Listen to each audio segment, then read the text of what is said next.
Good afternoon, everybody. My name is Donna Thizel, and I'm your host of Donna's Edge Talk Show where truth matters. Thank you so much for watching every day, Monday through Friday, beginning at 1 p.m. Central Time, as I get to ride home with you in the afternoon. You can find us on the radio at iacradio.media, where we are Fox News affiliates. You can also find us on television, 182 Charter. You can also find us on Abundant Television Syndicated, found on Roku, Apple TV, and Amazon Fire. And don't forget the podcast on thenewscasters.com. We're really proud to be part of that team as well. The Newscasters Studio. By the way, go ahead and check them out. Thenewscasters.com, and you'll be able to see all kinds of wonderful talk show hosts. They needed like a comic relief, so they let me come on board for that. But anyway, you'll see some really good talk show hosts that really know what they're talking about. Speaking of folks who know what they talk about, Chuck and Mary Lynn Bailey here with Alabama Fair Tax, and it's always so good to be with you guys. Good afternoon, Donna. Well, for someone who's been to the dentist, you don't act like I've ever been when I've been to the dentist. Well, it's just the preamble.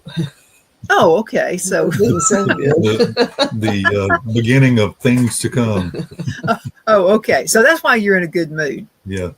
Okay. All right. Because I'm never in a really good mood when I've been to the dentist. I would rather go to any doctor. I don't know why I'm so afraid of the dentist. Well, it's I had a friend once, and you could walk by him and go like that, and you just go crazy because it reminded him of being in the dentist office. It makes me think of some of the episodes of the Three Stooges. Yeah. You know, where they go to the dentist and all that kind of stuff. So anyway, but don't be afraid of the dentist, young folks, because I said that. Go to the dentist. Make sure because taking care of your teeth is like the lifeline of your whole body. So you gotta take good care of them. Absolutely. They are fine people. Absolutely. I'm not an anti-dentite. Right. I love the dentist. I really do, because I'm gonna get some mail from dentist and probably shortly. So, but anyway, I'm a parade, total flag. Well, what do you think about the election and the turnout? Well, it's earth-shattering to some, and I'm loving it. Helpful and joyful for others. Yeah. Yeah. The joyful group turned out to be the opposite group that was all joyful when it started out, you know. They're not so joyful now. No, they aren't. No. I love the picks he has made so far. I just hope that they can all get through because they're an awesome bunch. Well, you know they're good by all the negatives that are coming out about each and every one of them that you'd never hear unless they were picked for something like this. Yeah. So that's par for the course. Usually whatever those folks are for, I'm against. Whatever they're against, I'm for. I mean, it just works out that way. So President Trump coming in, there are so many things he has done, and some questions that I have for you. And watch, I left my list somewhere. It's on my desk. So anyway, but I do remember one definitely, and this is from several retirees. What does this mean when Trump says no taxes on? We know about tips, but no taxes on Social Security. What is that? What does that mean? Well, if you make if your retirement and everything is more than a certain amount, well, you'll have to pay taxes on part of your Social Security. That's what it amounts to. And he's saying we're going to drop that, and that mainly helps people that for whatever reason are only living on Social Security. Well, there are a lot of people who are. In that I don't know if they bought into the idea that Social Security was going to be a retirement program, because it never was meant to be a retirement. It was meant to be a supplement to your whatever else you have. I don't know if that's always the case, though. There are people who have, things happen and that can, just wipe out your savings. I'm not ruling it out. We just had to put a new furnace in. Talk about wiping out savings. Mm-hmm. So, it's, things happen to people. Yeah. Well, a lot of women that maybe the spouse passes away, and women make much less than men do per month on Social Security. Yeah. Mm-hmm. But when my stepfather passed away, Mother was able to actually start drawing the check he had, which was about double what she was making. So I mean, there are some things, but let me ask you, some of the things President Trump is talking about sounds like fair tax or some form of fair. That sounds like fair tax to me. The thing about no tax on tips, well, that's fair tax. No tax on Social Security, that's fair tax. $10,000 credit for homeschool kids. Well, that's fair tax, but since you don't have to pay any tax, you don't need a $10,000 credit. So, well, the fair tax it accomplishes all of those things he's things. talking about. Yeah, with minimum pain. So, I mean, actually, there's some relief, after the income tax always hits everyone hard. April 15th is not a day that we celebrate in this country. If you're on a business and you do what you're supposed to do and you pay taxes, you dread that day. It's a dreadable day. Yeah, and if you're getting money back, then you foolishly lent money to the government for at 0% interest for years. But you owe them money. It's not 0% interest. No, that's true. That's true. So it sounds a little bit lopsided. It's not all fair. So I love fair tax. And I'm telling you, I tout it to everybody. Every guest that comes on the show, every politician who's come on the show, I mention it to everybody. Some people seem to be jumping up and down about it. The ones I kind of fear coming into office are the ones who don't jump on it. I'm just being honest with you. Right. Well, we do have one person that Carolyn Levitt, I think it's Caroline Levitt, is the new spokesperson for President Trump. Right. The person he's chosen for his press secretary does not like the fair tax, or at least has demonized the fair tax, attacking Governor DeSantis when he was running against President Trump. So yeah, she ran commercials with all the for lack of a better word, lies that people tell about the fair tax. They're scare tactics. It's a scare tactic. They, I don't know. I think he knows about the fair tax, and maybe he wants to use it, so he wanted to keep DeSantis out, so that he couldn't. I don't know that he ever endorsed those commercials. I actually looked at, at the end of it, usually they have a disclaimer. I endorse this, whatever. Yeah, he wasn't. Whatever her organization was. Yeah. Endorsed the message. Yeah, but she was in charge of it. So I don't know. I have hope because again, the fair tax does all those things. It saves the government. I mean, if the Department of Doge if they would look at it, it wipes out the IRS and all of that. It does everything. You're saying he wants to get rid of the IRS. Yeah. Right. The fair tax does all that the Doge is supposed to accomplish. It gets rid of all the. Yeah. Just think about it. You have a business, and just in general, think about it. If you get rid of the IRS and the income tax, think of all the regulations and little things that you get hit with based on the income tax that'll go away. And it ripples through everything. And it frees up all kind of money for you can take that money and spend it on new products, developing new products, or in the case of a person with their paycheck, buying new products.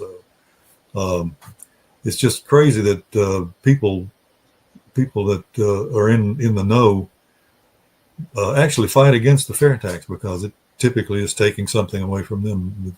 Have you ever heard Elon Musk, what he thinks about fair tax? You ever heard anything? No, we got a guy in the organization that knows a guy that works with a guy or something. He's going to try to get in touch with him. So. Yeah, that's been our problem. We don't have money. If you had money, we could get more. We could get more education out there. But right now, we just have to do what we can with what we've got.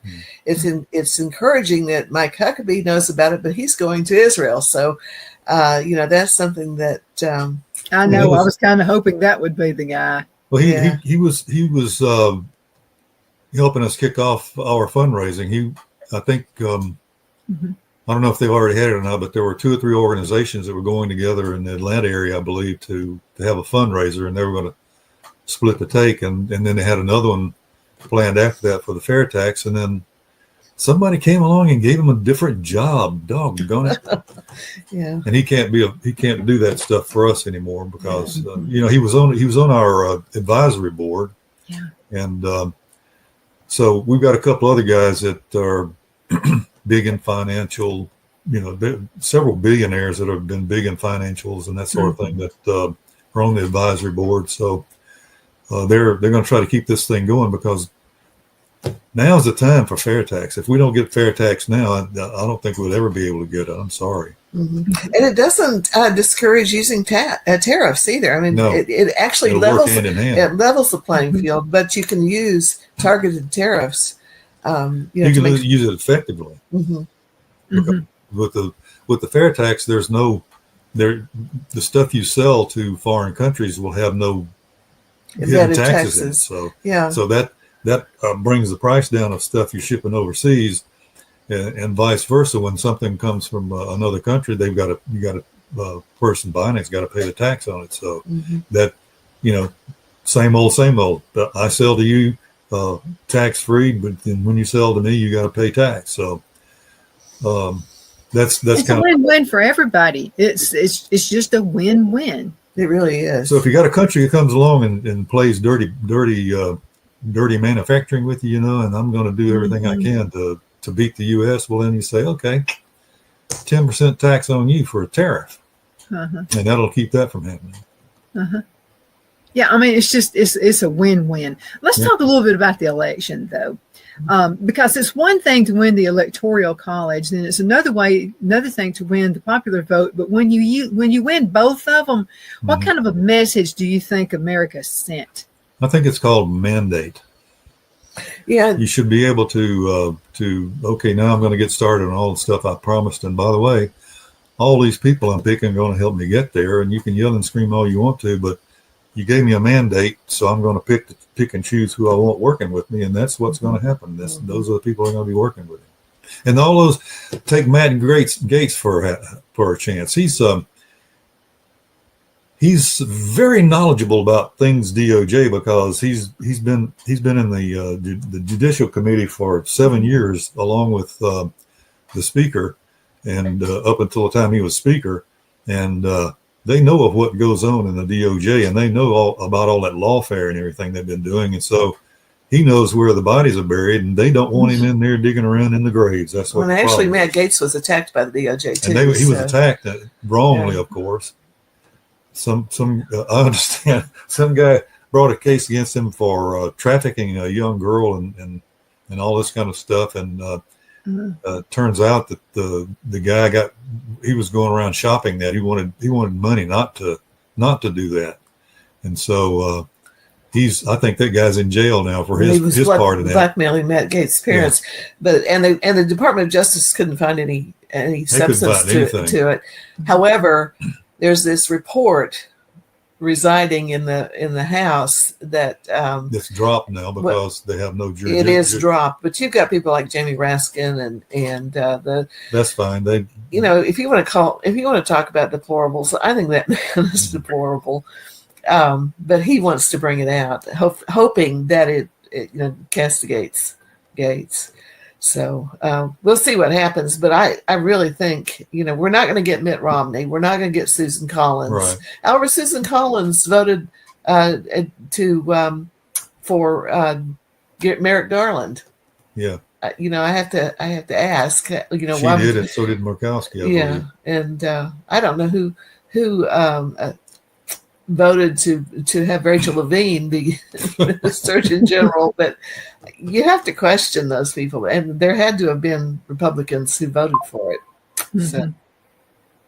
Well, I'm praying for a house cleaning, and I mean it's got to be done, because you can't be successful in a business if you have a bunch of people working against you. You've got to have the right employees, and that's what Trump's used to. He's used to the right employees to make things happen. Right. He learned his lesson big time with his first time in there, and people talking about, oh man, he's really got this thing going fast. No, he's been working on this for 3 months. He just that's what successful people do. Yeah, they don't wait until the last minute. They start working early to get people in place. He went at it as though he had won, and he got his think tank together, and they've been picking these people for 3 months now. This is not an overnight deal. He's not just doing this overnight. This is a well thought out group of people. Not only that, the government actually pays you for that interim period for you to establish your cabinet and the people that are in your administration. He spent his own money doing that he says, very I thing. don't want anything to do with those guys. Well, he didn't have a choice. I mean, the government doesn't pay until you win. Yeah. And so now it's funded, but now he's got instead of the 2 months or so between the election and him going into office, he's got 5-6 months that he's been working. The thing that concerns me is that the Biden administration is in power until January 20th. Okay. I was wanting to get into this. Yeah, and that concerns me. I understand that they're shoveling together all the money they can to send to Ukraine. Mm-hmm. Yeah, they're going to spend every penny they've got that they can get a hold of. You know, that's something I really wish that particular part of the Constitution were rewritten, that when you win, you immediately are in charge. And you know, because if you've won, like a bad employee. They're bad employees. They know they're out.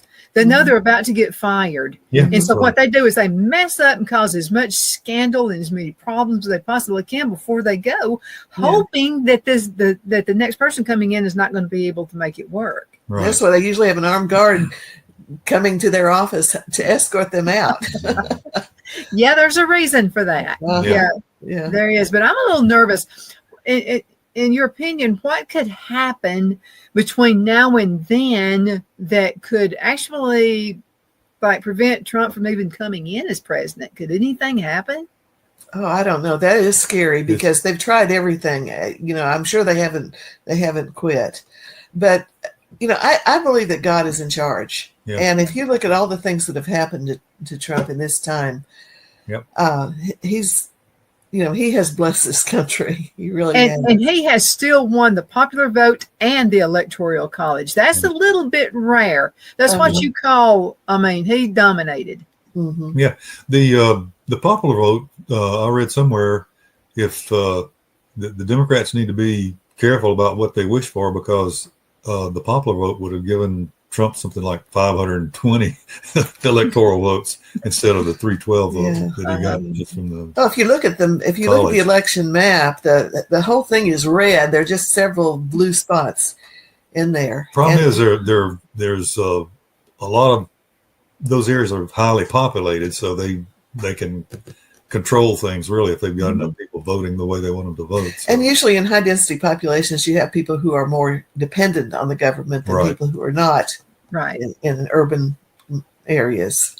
Mm-hmm. So the Electoral College is there for a reason, and it's a good thing. Those were some mighty bright boys that came up with that thing. Well, you had, for an election, you would go to 5 cities to win an election. Exactly. You would just campaign there and throw your money away, just like you would never go anywhere else. You'd just be in those 5 cities all the time while you're campaigning. And you have to look at, again, we were so blessed because if you consider that Kamala Harris blew over $1 million in less than 3 months, or just at 3 months, that's a huge amount of money. And and still she lost still $20 million in debt. Right. Okay, in a private setting, in a private business, you got 2 candidates, and one blew $1 billion. Okay, and actually went in the hole, but then you've got one who did not spend that much money and actually had more of a surplus of his money left. In a logical, somebody who has walking around gum chewing sense, which one do you think in a private business they would hire? I believe it would be the latter. And if you also look at the way she ran her spending that money, spending $5 million to Beyonce to talk for 3 minutes, plain stupid. It really is. And then when you give $1 million to Oprah Winfrey, Oprah's supposed to be supporting you, but you pay her. You don't have to pay her anything. She owns and she has more money than God almost. Why would you even have to do that? So I've got to pay you. You're a friend and you're really for me, but I got to pay you that much money to just say it. That doesn't sound genuine to somebody like us. Yeah. Mm-hmm. Well, it doesn't sound genuine, but it was paid to Harpo Industries or whatever her group is. Her name in reverse. Yeah. Mm-hmm. So that's the that was the out for them is, I didn't get that money. The organization got that money. But then again, you also you are trying to outmarket like the marketing genius of the world. Okay, you're trying to outmarket him, and you can't do it because she's too stupid. But anyway, the whole thing about calling us garbage. There's my little about calling us garbage and all this kind of stuff. I'm just telling you, you don't talk to a commoner like that. We actually, well, so we're garbage. Talking about the marketing and what happened within hours. Trump was on the trash truck with his orange vest on, talking about, well, here I am picking up the garbage. One of the favorite Halloween costumes was a trash bag. I know. I was watching my friends on Facebook and all this. It was so funny, the things they were doing. But you couldn't have handed it to him better. I mean, you couldn't. Most people would admit, I don't want. They call. Well, he takes that and turns it around and actually walks into his, he's facing his crowd with all that stuff being said about him, and he's wearing it. And he said, "They said it made me look thinner anyway." So, anyway, he's that, and then it's just so funny, all the memes, and then it's just so funny that everything they have thrown at him. I mean, he turns it around. It's like, you remember the old tale? It was Burr Rabbit and Burr Fox. And, throw me in the go ahead and throw me into that. But that's what they've done. He has masterminded them out of. They can't even compete. They're still using their old playbook too, and that's it's not working for them. When's somebody going to say, "Hey, I'm in the"? It's not working, y'all. The reason why it worked then is because Republicans were, I'm so sorry. I won't do it again. Knowing it was garbage to begin with, and this guy's not doing that, and it's got them all befuzzled. He's the one that I've been praying for forever, because for years you would hear somebody would say something. It's a dirty word to call somebody something, whatever. And then the first thing the stupid Republican's going to do is get up there and, I'm sorry, it's my formal apology. Right. And I'm thinking, no, you're not sorry. Why are you apologizing for that? Stop it. Just say, look, I didn't say anything out of character. I'm not going to apologize. Well, they keep throwing new things at you too. That was the thing. The first time it happened to me, I used the term Oriental, which is not a derogative. it is truly just it's a real live word. It's a descriptive word. Three of my grandchildren and two daughters said, "You don't say that anymore. You say Asian." Well, I can't imagine that Asian. If I were Asian, I can't imagine why I would be offended by the term Oriental. It's East. It means from the East. So. The things that they throw at you, you're supposed to, whatever group you are. Well, Trump doesn't. Yeah, Trump doesn't. Like that when 2020 happened, he kept calling it the China virus. Well, it was the China virus. Exactly. And I thought Nancy Pelosi's head was going to spin.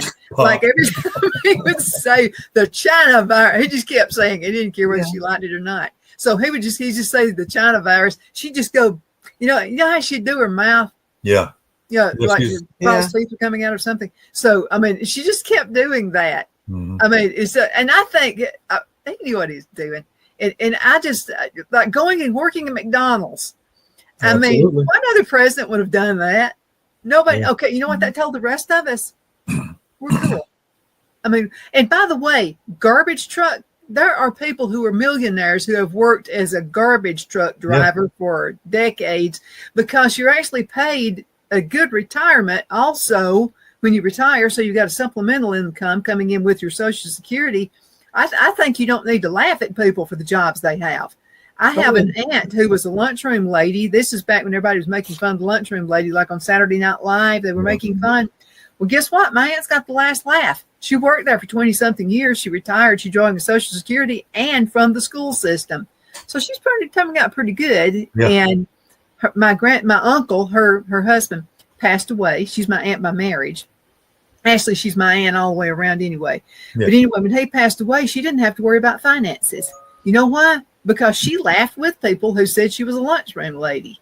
Yeah. Well, I wouldn't want to live in a world without blue collar workers, because it would be miserable. Pretty rough. No. So and they do Yeah, my grandson and I did a little work around the house this weekend, and well, I tell you, I'm all for those blue collar workers.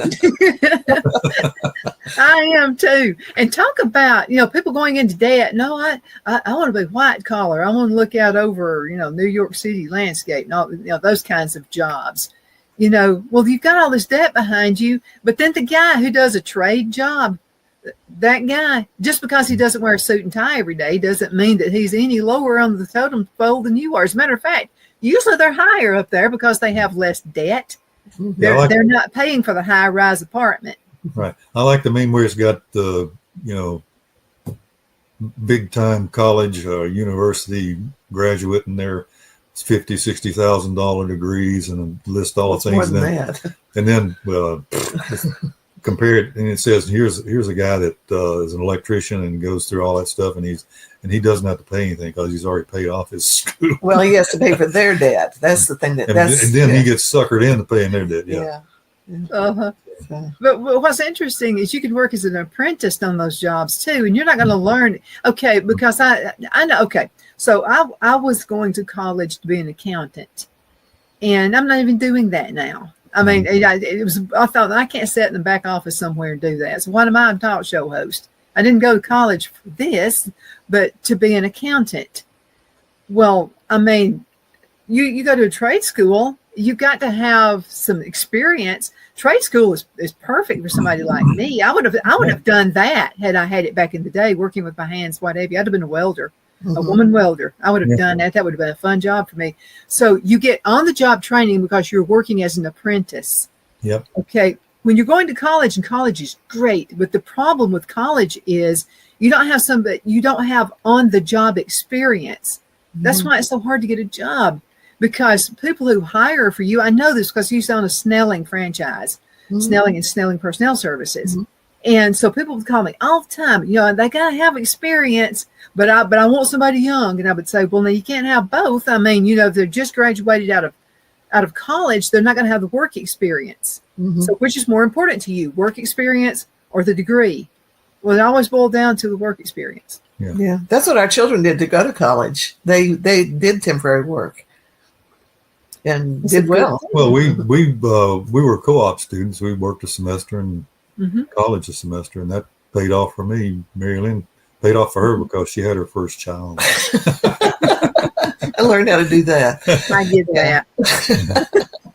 I get that. Let's go. Can you believe half the show's over? Okay, Whoa. Let's go into a commercial break. We're going to be right back in just a few minutes. Y'all hang in there.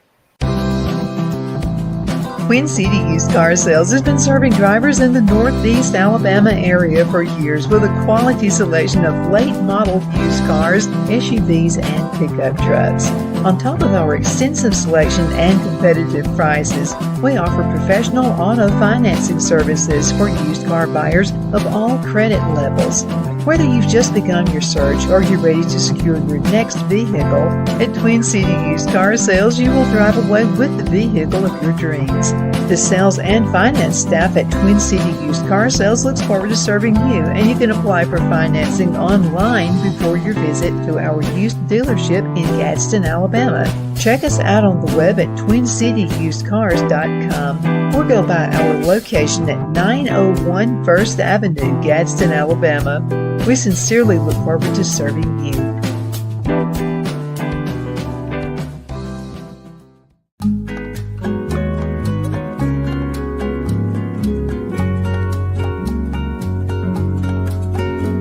At Lamone's Mexican Restaurant, located in Henniger, Alabama, and voted Best Mexican Restaurant of DeKalb County, Alabama 2020, we're here to serve you with authentic Mexican cuisine. Order easily online by going to lamonsmex.com or call 256-657-3999 to place your order. We're open Sunday through Thursday, 11 a.m. to 9 p.m. and Friday and Saturday, 11 a.m. to 10 p.m. Whether you're celebrating a cozy date night for two or a celebration for a crowd, at Lamone's you'll love our atmosphere and friendly servers. Thank you for dining with Lamone's Mexican Restaurant.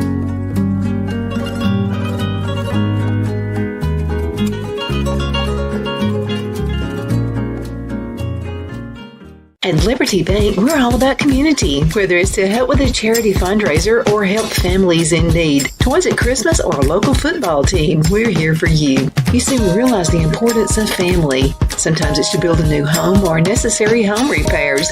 We're here for you.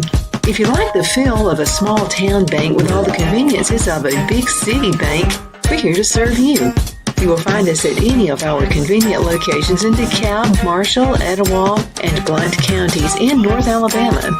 You can call and speak with any of our friendly staff at 256-659-2175 or check us out on the web at libertybankal.com. And thank you for your support of our community. Member FDIC Equal Housing Lender.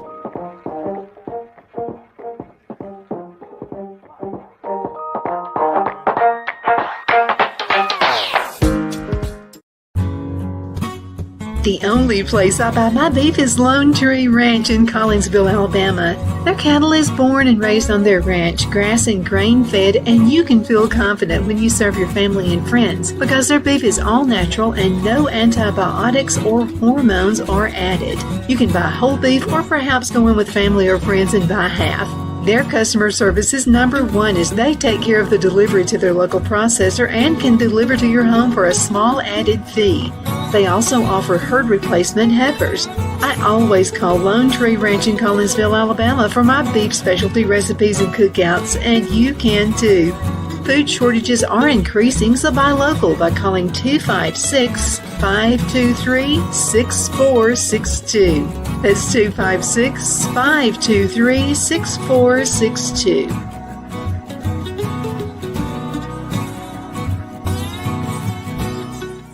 We're back. My name is Donna, and I'm your host of Donna's Edge Talk Show, where truth matters. Thank you for watching every day, Monday through Friday, beginning at 1 p.m. Central, so I could ride home with you in the afternoon. It's a lot of fun. And I can't ever see retiring as long as you guys just keep watching. We appreciate it. We also appreciate our sponsors. And I'm hearing some really good things. Bobby Ledbetter with Twin City Used Car Sales. Even though people were a little nervous about buying a car, they were still buying because Bobby treats his folks right. Absolutely. So, Bobby, thank you again so much for sticking with me all these years. It's been a long time since you sponsored. I think he began his in 2014. And that's 2024. It's been 10 years. So thank you, Bobby, for everything you do. And My Pillow, Mike Lindell, mypillow.com. Thank you so much. Lamone's Mexican Restaurant. Lamone's is actually getting people, and I was talking with Mario. And so we went there for Mother's birthday. And so he said, Miss Donna, I'm getting people from all over the country. And he said, it's got to be advertising with you. And he said, people just like on vacation, going to Chattanooga or just other areas are stopping by Lamone's Mexican Restaurant. So, and I'm telling you what, he has not went up on his prices. You can get a meal for $7 and that includes the drink. I mean, and I'm telling you, you get so much food, you'll wind up taking it home too. So, but anyway, thank you to all of our sponsors. You guys are great. The Gadsden Mall, you guys are awesome as well. So thank you again for everybody. I hope I'm not leaving too many folks out. So we have Chuck and Mary Lynn Bailey with us right now with Alabama Fair Tax. And you got a bunch of questions. By the way, continue sending questions in. My email address is donna@donnasedge.com. A lot of these questions that folks, I'm paraphrasing them, kind of combining. So a lot of folks want to know what you think a Trump administration is going to be when Trump walks into office the first day. And can he turn things around, and will he do it in record time? Can I preface this by saying there's going to be a problem. We're going into a recession or depression or hyperinflation. It's going to happen. It's not Trump's fault. It's actually not even Biden's fault to a certain extent. It's Richard Nixon's fault when he took us off the gold standard. Right. And then the Federal Reserve, which was established in 1913, they have forced us into every recession that we've had. And instead of letting the economy self-correct, they try to direct it. And it's like trying to direct the Mississippi River. You might be able to do it a little bit. Yeah, but if you just leave it alone, it'll take care of itself. Yeah. Well, that's the way the economy is, and we are facing a really big problem. And I don't know when it's going to happen, but it will happen, and it'll probably happen pretty soon. So I'd like to suggest to all of your, everyone who's listening, get your finances in order. Don't buy big things. Well, okay, I shouldn't say that. Be very aware of your finances and know what you're doing, and keep some cash on hand and get some food. You hear the preppers on television talking about that. They're right. When you go to the grocery store, if you don't have a lot of money, pick up a bag of beans and some rice. Pick up a can of soup or something that is on sale. Staple. Yeah, if you have 2 for 1 sales, buy 2 of them and put one away, because I'm really concerned about what's going to happen. But having said that, Trump is our best bet to get the fair tax, and the fair tax is our best bet to get out of this. Get out of this problem once we get into when the dam breaks, at least we'll have something something in reserve. So. Because I feel like Trump is the one who's putting his finger in the dam, trying to keep it from and his heart's in it. You get the fair tax in place, and you start bringing industry back into the United States, and that's where the problem is. We don't build anything in the United States anymore. We take parts from all over the world and put them together, which is like we build erector sets, but so we need to. The economy is based on how much you produce, and if you're not producing anything in the U.S., you don't have a strong economy. So, and secondly, a lot of that stuff you need to make it in country, because if you get on the outs with a particular country that has something that you need, and you can't get it from them, well, then they've got you at a disadvantage. So we need to be self-sufficient to begin with, and then maybe we can have people making things outside of the country, but not the majority of our manufacturing. Yeah, and gathering together all the money they can before the Trump administration starts to send off to other countries is not a way to save our country. Right. So she's talking about collecting up all the IOUs supposedly we have for Ukraine and sending them now. So there's money that the Congress appropriates the money, and there is money there. It's just the same way that Trump got the money for the wall. He took money from various agencies that had extra money that they hadn't spent. So and I think you was reminded about, you asked earlier about complications at the beginning of this of his term. Just heard it on the radio this morning that the Biden administration had given Ukraine the okay to fire missiles into Russia. Now, and that's all we need is a war. Really great for us and for them. Yeah, and when I heard some I don't know who it was talking about why they feared having Trump being president, and she said that Trump loves every dictator. Well, Trump talks to dictators. He talks to people. He reasons with them. Exactly. He doesn't just say, well, we're going to get bigger guns than you've got. Actually, he did say that to North Korea. He said, we've got a bigger rocket and ours works.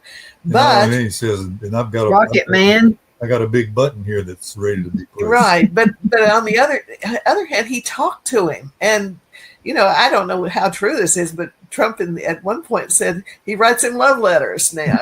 Kim Jong-un writes him love letters. So, true Trump fashion. Yeah. Yeah. I mean, taking someone who you did have a disagreement with and making them a mortal enemy is not a good idea. And that's what they're doing. Yeah. And Trump won't do that, but hopefully the Biden administration won't be able to stir them up. Well, I feel confident that the children are out of the house doing the grown-up stuff. The grown-ups are now about to take into the house. Yeah, I think so. And we've needed that for a long time. The giggling, the cackling, the morons, decision-making, the guy with dementia, all that stuff needs to stop. Now, I feel sorry for him that he had dementia. Yeah. He still has it. But I would have loved to have been a fly on the wall, though, when Trump and Biden met. I'm not hearing a whole lot about it. Are you guys hearing anything about that meeting they had? All I heard was Trump was kind of surprised that Joe was so happy. Well, I think Joe. I think he and Jill voted for Trump. Maybe. I do the red dress, the red Oh. pantsuit, whatever it was. Yeah, come on. If you saw the video that of that meeting, the one thing that just absolutely hit me was that roaring fireplace in the back. It was almost, you could almost hear it.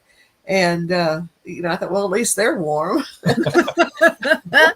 but I noticed that is the demeanor of the two men. Mm-hmm. I feel like, I don't know. I think there was a meeting of the minds somehow. Well, if you've ever read any of Trump's books, especially The Art of the Deal, yes, that's how you do it. I mean, you know, the name calling and all of that stuff, you use that to win. And then when you win, you make friends with your enemies. You know, you don't, well, even, if you look at Vivek ran against Trump, Ron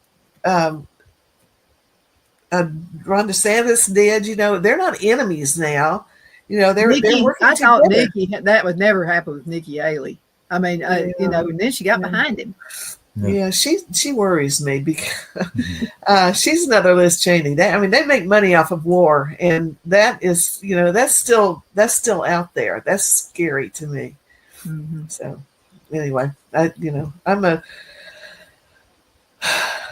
read, I read too much. Yeah, absolutely. Oh, by the way, when you were talking about people dividing each other, there is an excellent speech that Ben Carson made just recently talking about how the Democrats have always tried to divide people. When they were there were not as many slave owners as there were slaves, but the slaves, they controlled the slaves. And then they told them, okay, the light-skinned ones, the ones that work in the yard are better than the ones that work in the cotton fields. They've always divided people, even amongst, by skin color, by sex, and so on.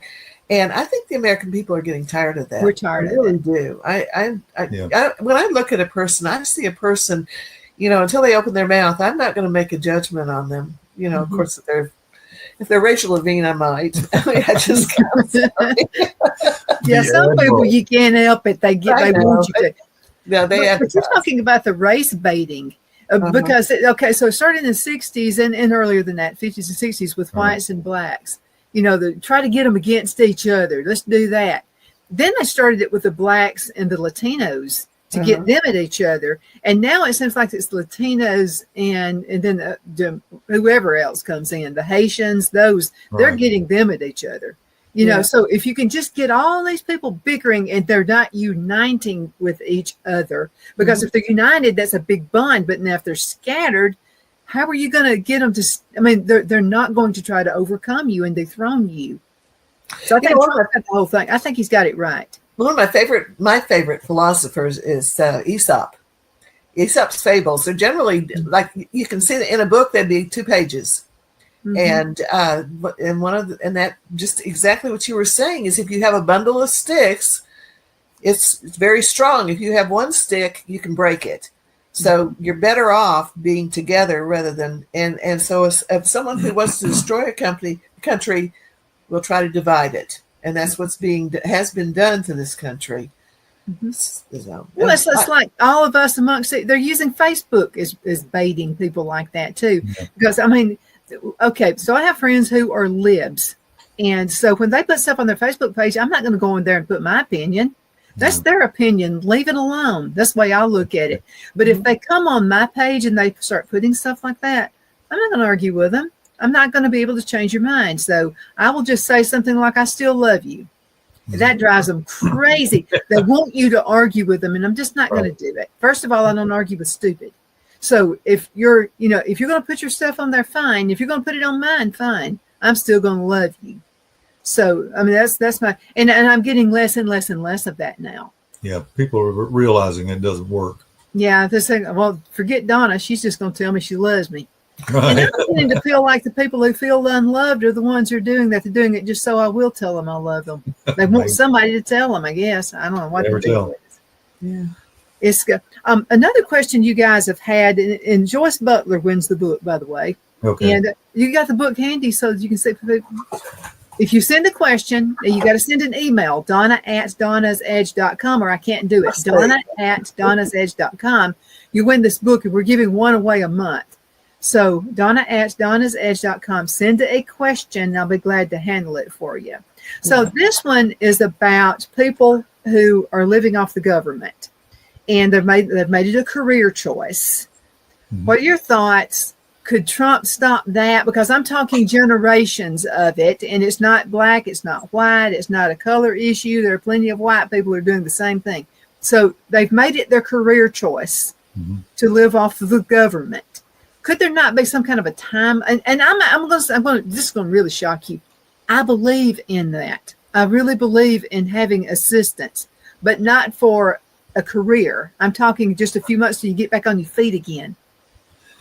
Well, as you know, the fair taxes has nothing to do with the spending, but those kinds of programs would be you'd be more able to handle them because you're taxing consumption, and consumption is a more pure way of taxing, if you want to call it that. And so the funding would be there, since you didn't have $500-600 billion that you're wasting on filling out tax forms every year, or $400 or $500 billion that's just wasted in the system, or the $1 trillion that the IRS has said that is never collected because people have evade the tax system. So what would happen is those people there would be more money available to actually take care of those kinds of things, but more jobs being available, that sort of thing would naturally tend to take a lot of those people off of those systems. And secondly, they would have to pay tax on everything they buy. So it's not something that it's something that the fair tax can fix, but it's not something that I can sit here and tell you that this is going to fix it.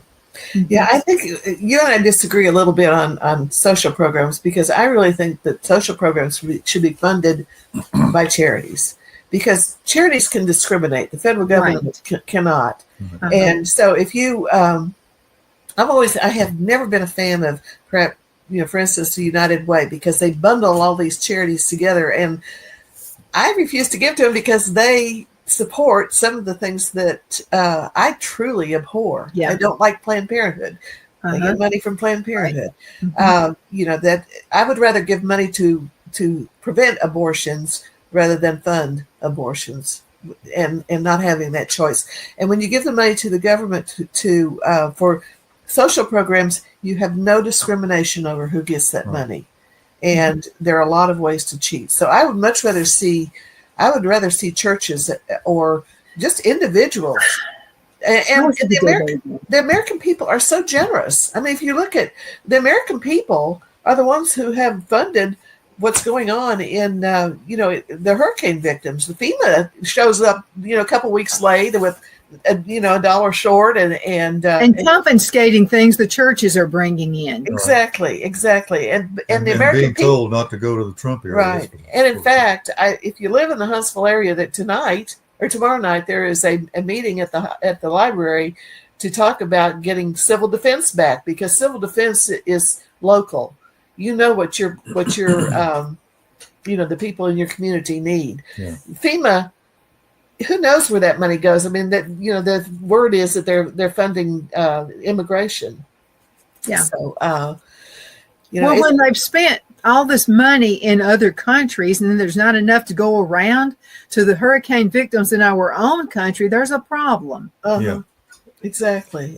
So I went to a lecture one time and learned the word subsidiarity. That means that the closer you are to the community, the better it is, because the community knows what it needs. And that's why having the Dobbs decision, bringing abortion back to the states, was a good idea, because some states don't like it. Other states, love it. Love death. And so your people can vote with their feet on that particular issue. Well, the same way with any of it. And that's why I think civil defense should be a local thing. It worked when we had it. Well, what happened to the society? Okay, so I go to, say, a mom and pop, and I really don't care for the burgers. well, I'm not going to go burn the place down. I'll just buy, and then I'll go somewhere else where I like their burgers. Exactly. Why can't you just do that? Okay, so if you're mad because your state is not going to allow abortions, well, then go to the one next door that does, and just shut your trap and go get your abortion there. I mean, what's wrong with that? Killing the baby. Yeah, it is. There is something wrong with that. Yeah. But what I mean is people, no, it's got to be in all 50 states. No, it doesn't. No. You just go to a state that wants that kind of thing to happen.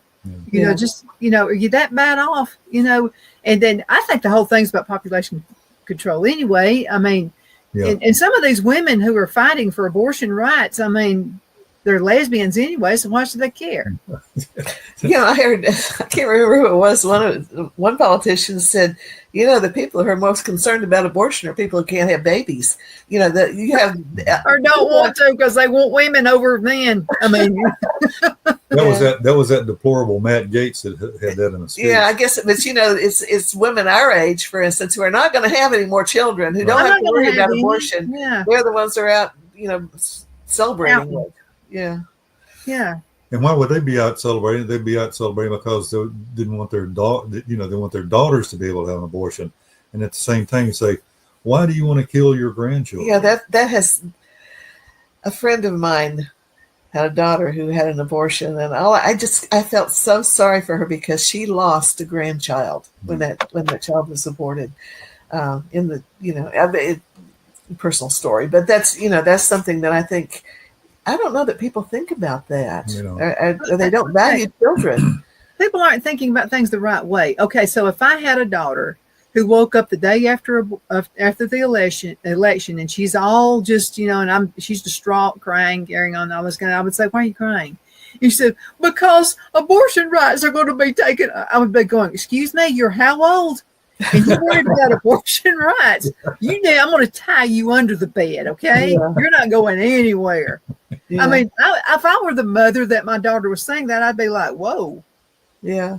Well, and there are resources. There's adoption. There are all kinds of things that you can do. It's 9 months out of your life. And in fact, it's even less than that because you usually don't know you're pregnant until. Yeah, really. It's less than that. Yeah. But I'm going to tell you, the women who are heroes in my mind are the ones who they're just brutally honest. They're saying, I can't afford it. I can't have, but I'm going to go ahead and have that baby, and I'm going to give that baby up. I'm giving it a life. I'm going to give it away to some people those women are heroes. I know it sounds odd for coming from me, but you're a hero if you're that woman. Well, I totally agree. If you look at what people do to have children now, people are not as fertile as they were, in several generations back. Yeah. And there are women who go through just horrendous things in order to have a child, and then they're not always lucky enough to have one. So, or they're going ahead and get something done, and they wind up having 6 or 7 at a time. So it's just like, whoa, God, I didn't ask for that many at one time. I didn't ask for a litter. So, but anyway, okay, let's go on ahead because we've had a lot of questions. Probably almost a page of this is about the prebate. Okay. And, because we've got a lot of new folks coming in, they've heard us talk about it, but they don't know exactly what the prebate is. So go on ahead. Well, not everybody understands what the prebate is, and that is a function of the law that eliminates anyone paying taxes up to the poverty level for whatever your circumstances are. It has nothing to do with your income or where you spend your money. You do not pay taxes until you have spent up to the poverty level. It's the fair tax standard deduction is what it is. Exactly. Just like there's separate rates in the income tax. Well, this is a normalizing thing that if you are one person, I don't know what the rates are this year. I think they went up quite a bit because of inflation. You mean the poverty level? Yeah. Poverty level for a single person is $15,060. Okay, so until they spend $15,060, there would be no taxes. They would be liable for the tax. Right. Now, because you're paying whatever the price is of whatever you buy, you are refunded that amount. And actually it's called a prebate because you're pre-funded. You're at the beginning of the month, you are given an amount that is 1/12 of the amount of taxes you would pay on whatever circumstances you're in. If you're a single person, 15,000. If you're a couple with 2 children, it's like 35,000. Well, that's 39,000. 39,000. So you would receive the funding in whatever way. It would be a check or a direct deposit or whatever, of the amount, 1/12 of the amount that you would pay up to the poverty level. And it's somebody like me who's like the huge I make a game out of penny pinching. Yeah. So someone like me would rack up because I raise my own food. I mean, I have a garden. You know what Phil did before we got married? Okay, so because I've just always done this. I don't know. I make a game out of it. So somebody had been paying my power bill, and I'm thinking it was my dad who was doing it. And he knew what kind of money I was making. I was working with GTE. I was making a lot of money. And I said, are you paying my power bill? I said, because I keep getting a zero balance. And what I'm afraid they're going to do one of these days, I'm going to have a $5,000 power bill coming. Yeah. And I would call and they would say, well, can't you tell me who's paying that? And they would say, yeah, we're seeing check number 702, whatever, went and paid your bill. And I said, okay, but I'm not doing it. Somebody is paying my power bill. So I'm first thought Dad doing it. And so I said, are you paying my power bill? And he said, why would I pay your power bill? You make more money than I do. You need to be paying mine. So, he was saying, and I'm thinking, well, this doesn't make any sense. I'm thinking there for some reason, somebody's got their account number messed up and they're putting it in my account instead of their account. So, but then I'm thinking, well, wouldn't their power be turned off by now for non-pay? So Phil and I get married. And I didn't tell him the money I was making. So I put my check stub was just up on the counter, and Phil looked at it and he goes, you should have been paying my power bill. And I'm going, what? And he said, I've been paying your power bill. And I said, why have you been paying my power bill all these months? And he said, well, you runner, I thought you was just some little divorcee that had no money because I see you with coupons and you won't buy anything unless you've got a coupon. And then he's just talking all this over. And he said, I said, I've been racking my head trying to figure out who was making this all this time. But some people just make a game out of it, and they just want to save as much as they possibly can, put it towards your kids, college or whatever. Yeah. And so the prebate thing sounds like a good thing for somebody like me. But the question is if I live off of the land, this was 2 people sent this one. I really don't want the government knowing my business. Yep. So, do I have to do the prebate? No. You don't have to sign up for it. No, you don't have to sign up for it. It is not, as the Brits would say, it's not mandatory. No, you can be absolutely anonymous. Off the grid. Yeah, the government has no need to know anything about you. In fact, John Linder, way back, probably 20 years ago, said, he held up a blank sheet of paper and he said, this is what the form you fill out, and it tells the government how much, everything they need to know. It's just a blank sheet of paper. Yeah. So you pay your taxes when you buy something. That's simple. Exactly. No receipts are needed. You can keep receipts if you want. Listed on the receipt is how much you have paid in taxes. So if you want to add that up, go for it. I would be glad to have a bonfire and get rid of all that because that takes up a lot of space in our house. Now, because when you own your own business, you're afraid not to keep every receipt. Exactly. To emphasize the point, the fair tax system is absolutely not based on income. It's based on how many people are in your family, you and your dependents, and that's it. Keeps families together, and I'm all for that. Yep. Because you got people who get divorces and don't get married and whatever, so they can have more money at the end of the month. Mm-hmm. And Captain, it's a deal. I mean, that's why they got divorced. Yeah. Love will keep us together. Well, actually, what's kept them together is getting a divorce. Yeah. So that's crazy.